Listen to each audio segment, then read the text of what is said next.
Today's program is brought to you by OTCStockShark.com. For the latest and greatest OTC and Pink Sheets information, sign up for your account at OTCStockShark.com. Thank you for tuning in to TBC Today. I'm Brandon Vincent. And I'm Angelina Soriano. In financial news, the latest and broadest snapshot of the U.S. economy released by the Commerce Department said that the gross domestic product, the value of all goods and services produced by the economy, grew at a 2.4% annual rate in the period. That is down from an upwardly revised 3.7% in the first quarter and 5% in the final quarter of 2009. The growth slowdown bodes poorly for the rest of the year, and some economists indicated that would cut the growth estimates for the second half based on the report. Also, the government released revised GDP numbers for the past 3 years, which showed the recession was worse than previously thought.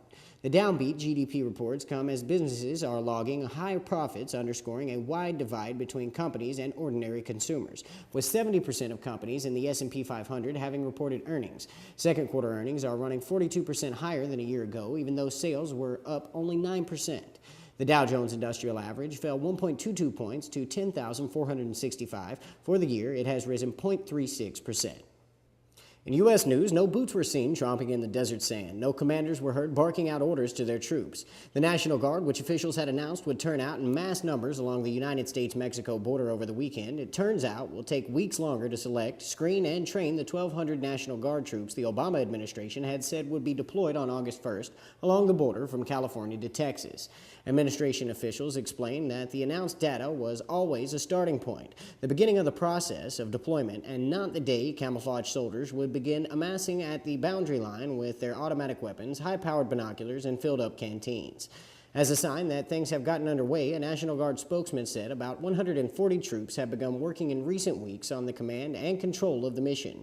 General Craig McKinley said at a recent briefing that once they arrive in the weeks and months to come, the troops will do what the thousands deployed during the Bush administration did: aid Border Patrol agents, but not carry out direct law enforcement functions. Instead of capturing migrants and traffickers, the troops will serve as lookouts, assess intelligence, and carry out other support roles. They will be joining several hundred National Guard troops already there, helping to stop drug trafficking. In international news, the British government proposed to scrap a much-criticized rule that allows employers to require workers to retire when they turn 65.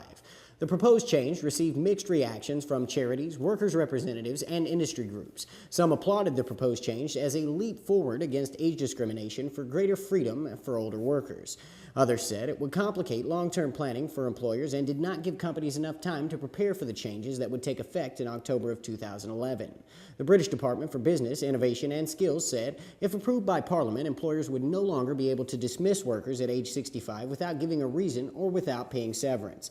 The change is intended to help Britain reduce its pension burden as people live longer and allow people to keep working if they want to for financial or social reasons.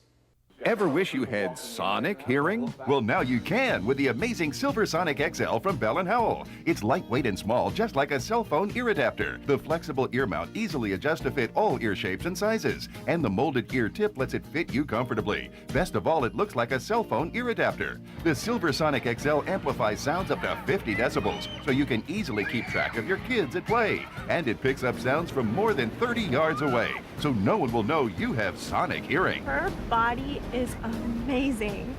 I wish I could look like that. The Bell & Howell Silver Sonic XL is yours for only $19.95. But wait, when you call, ask about our deluxe model upgrade that's fully rechargeable and comes with its own charger. Get Silver Sonic XL now and start hearing things you've never heard before. Call now. To order your Silver Sonic XL, call 1-800-230-7100 or send $19.95 plus shipping to the address on your screen.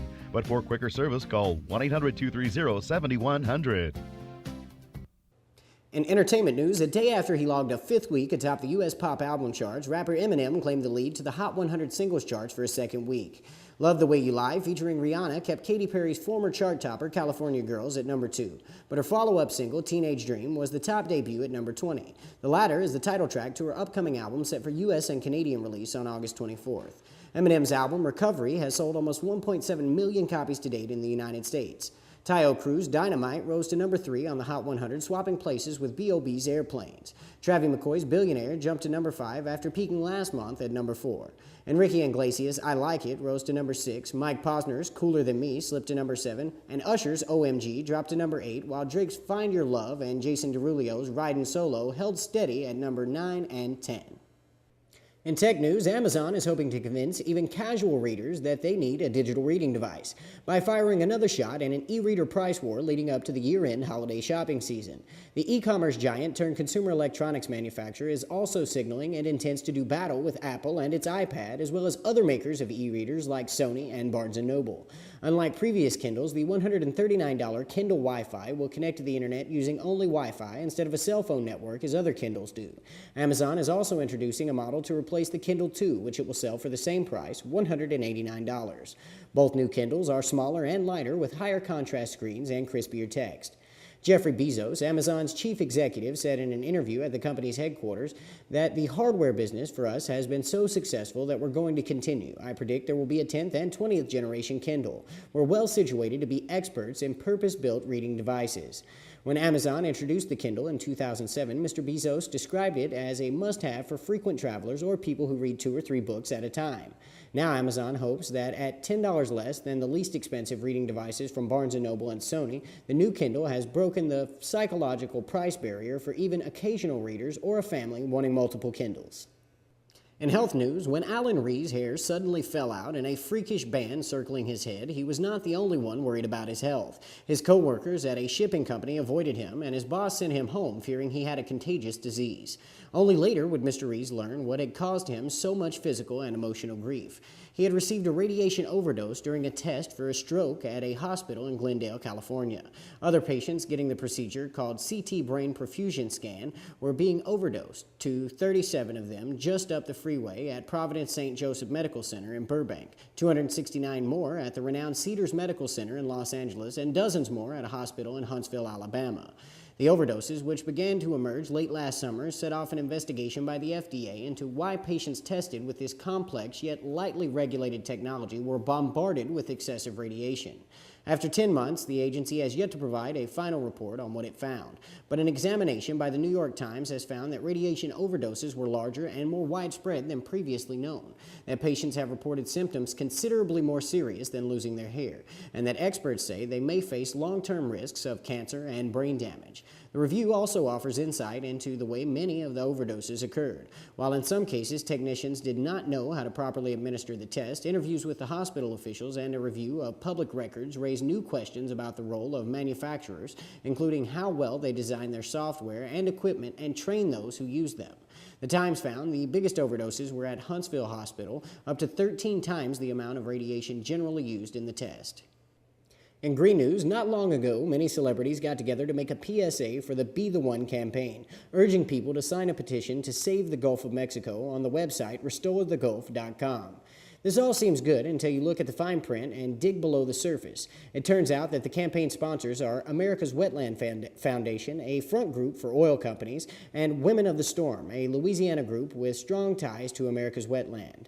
Now, aside from the fact that this campaign has been put together by groups funded by Big Oil or with Big Oil ties, the main problem of the campaign is that it seems to be suggesting that taxpayers need to pay for the restoration of the Gulf of Mexico, not BP and the other oil companies and subcontractors responsible.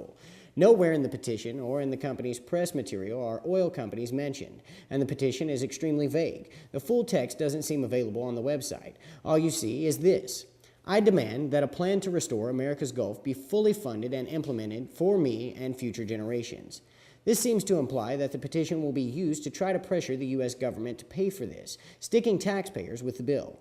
Sandra Bullock disowns the campaign. The website Think Progress has contacted Sandra Bullock's people to let her know about this, and her reaction was to immediately disown the campaign. Thank you for tuning in to TBC Today. I'm Brandon Vincent. And I'm Angelina Soriano.